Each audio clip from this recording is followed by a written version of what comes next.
Morning, everyone. It's Saturday morning here, and my husband just took the kids out to the park, thankfully, so that I could have a little bit of me time.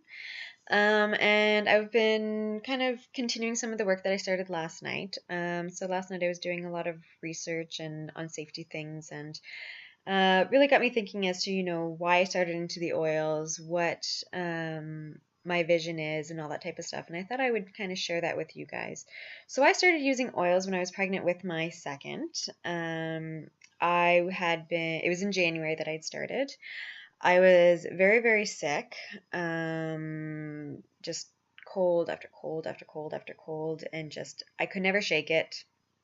My family doctor was in my hometown, so I went to a walk-in clinic, and I know at least at one point I went to a walk-in clinic, and I was on the verge of first and second trimester, and he kind of looked at me and was like, "I'm not touching you with a 10-foot pole, not worth being sued over, this and that, can't prescribe anything, being pregnant, this and that."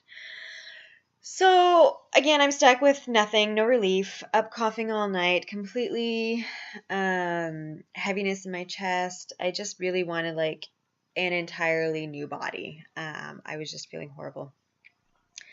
I had met with someone. I had already did a one-on-one, and I'd got the intro pack of lemon, lavender, and peppermint. And I started doing a bit of research. I did have a toddler at home, so I want to make sure everything is safe for him and this and that. And I was finding a lot of conflicting information. So I kind of got scared. I posted on my birth group for my second if anyone had ever used oils or was into them, and someone messaged back. And actually, one of her friends was having a class the following day. So I was like, you know what? Perfect timing. It was just the universe sending that out to me. So, and actually, I had never even met this girl yet, and she only lived a few minutes away from me, but we had never met. And so I went over to her friend's class, and actually seeing them live in action was amazing. She was also pregnant, so seeing that she was using them and how safe they were really put me at ease. And she had a make and take at the end. So I had made a cough blend, stuffy nose blend, a sleep blend, and I believe a focus blend. So that night I came home, I put some on the bridge of my nose and on my chest. And it was the first night I swear I slept in months. Like I said, I had been up hacking all night long for so many weeks on end. It was ridiculous. And that night was absolutely amazing. And I was actually able to kick it within probably about a week or something like that. It was pretty quick compared considering I'd been battling this for weeks and weeks and weeks on end. And that whole rest and relaxation when you're working and pregnant with a toddler is just not feasible, as anyone who's been in that situation knows. So that was kind of my aha moment of like, holy crap, these things actually do work. And so I ordered a family physician kit. So it comes with the top 10 essential oils. And I got it, and I was so pumped to get it. I opened it up. I opened all the bottles. I smell them. I'm like, oh, these are great. And I start doing, I'm big into research. I love safety. I love when I jump into something, I usually jump in 2 feet on my research base. So I join these groups, and I instantly get scared. I'm like, oh my God. And I instantly get overwhelmed because you're seeing, you can't use this. You can't use peppermint with kids. You can't use eucalyptus with kids. You can't use different things when pregnant, wintergreen when pregnant. You can't use this. You can't use that. And I'm just like, oh my God, what's in all these oils? What's safe? What's not safe? How long to diffuse? How do I dilute? What is all this stuff? So I instantly closed up my box, and I don't think I opened it probably a good 4 months, at least 4 months. I did not touch the oils again. I was too scared. I took those 4 months. It's not like that I just didn't touch them and ignore them and pretend I didn't have them. I took those 4 months and I dived into the research, and I looked and looked and looked until I was confident with myself that I knew what I was doing. It took a lot of work to find the information that I wanted to find from reliable sources. I love the oils that I use. I truly believe that they are the best oils, but I'm also very skeptical when looking at research coming from the company that sells an oil. And I believe that they are very sincere company. I absolutely adore them, but I'm a skeptical. That's just in my nature. So I went third-party research. So I went out, I found third-party research on what's beneficial with oils, what's safety concern with oils, and all that type of stuff. And I've been diving into this all last night to try and find some very quick ways of referencing safety for people. So that's kind of something I'm working on right now.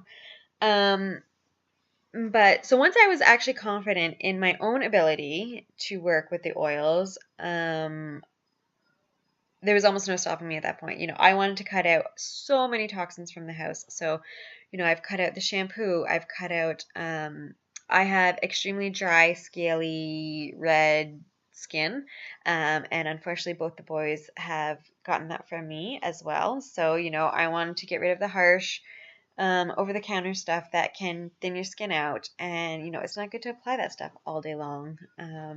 So I've made my own salves for dry skin. I've made baby bum creams. I make everything now from any, when you have a heavy chest, when you're completely congested, there's so many different things. Even just, purifying the air. We do cloth diapers, so, having an air freshener sometimes is handy. Helping the kids sleep at night, everything.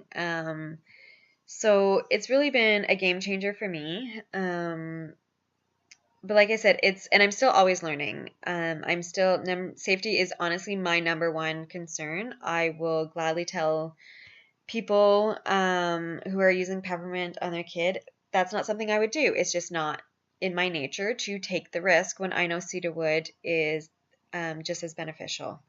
So, but that's, my own comfort level, and I would never want to recommend something that could potentially, you don't know how people react to things, cause a reaction in someone else.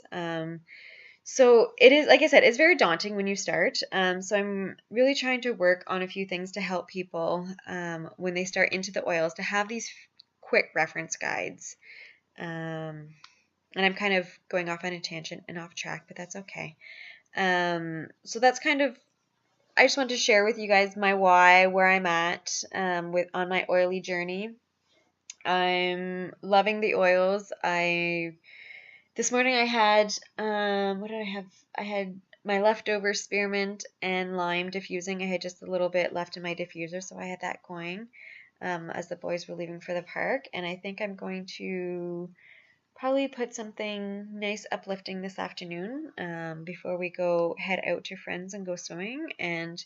But I hope everyone enjoys their day today. It's a very lovely day outside. I don't think it's supposed to be too scorching hot. I know this is kind of getting to be a long video at this point, but if you are wondering about oils and you want to learn more about the oils, feel free to message me. If you want to learn more about the safety in oils, feel free to message me. Like I said, I absolutely, and a lot of people don't have this book, or if you don't know what it is, it's Robert Tisserin's Essential Oil Safety Guide. Aromatherapists use this in their education, and it is a brick. It's amazing. It has all the different oils and safety concerns and all kinds of amazing things. It is honestly like my little Bible of essential oils. But again, I'm going off on another tangent. So if you have any questions, if you want to learn more, this month is an amazing month to learn more about not just the oils, but everything else that doTERRA has to offer too. They have so many promotions going on this month to get all kinds of free oils. So I hope everyone enjoys their day, and I would love to hear other people's success stories with oils or anything else like that. Enjoy the weather. Bye.